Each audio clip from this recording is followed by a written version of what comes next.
In today's video, I'm going to teach you how to turn off automated invoice emails in QuickBooks Online. First, sign in to QuickBooks Online and land on your dashboard. We'll start from the home page so you can follow along no matter what plan you're on. If your view looks a little different, that's normal. QuickBooks updates the layout from time to time, but the menu names will be the same. Look to the top right corner of your screen for the small gear icon, which is the settings menu. It can be easy to miss, so take a second to find it near the Help and Profile icons. Click the gear to open the full settings panel. From this panel, choose Account and Settings. This takes you to the Core Preferences area where company-wide options live. Any changes you make here affect all users, so it's the right place to manage automated emails. On the left side of the Account and Settings window, select the Sales tab. This section controls how your sales forms behave, things like invoices, estimates, and reminders. Once you're in sales, scroll down through the options until you find the reminders area. If the section is collapsed, click it to expand and reveal the settings inside. In the reminders area, locate the option for automatic invoice reminders.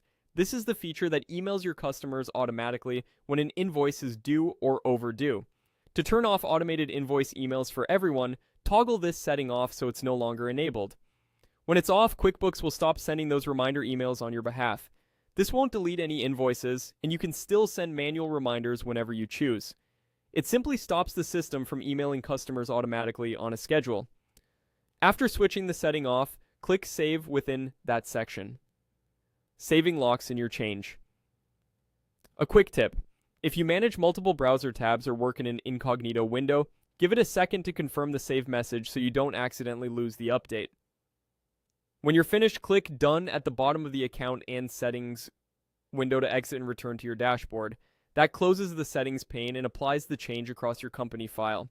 To recap, you went to Settings, opened Account and Settings, selected Sales, scrolled to Reminders, turned off automatic invoice reminders, saved, and clicked Done. If you ever want to re-enable automated reminders later, just come back to the same place and toggle the option back on. And remember, even with automations turned off, you can still send one-off reminders directly from any invoice whenever you need.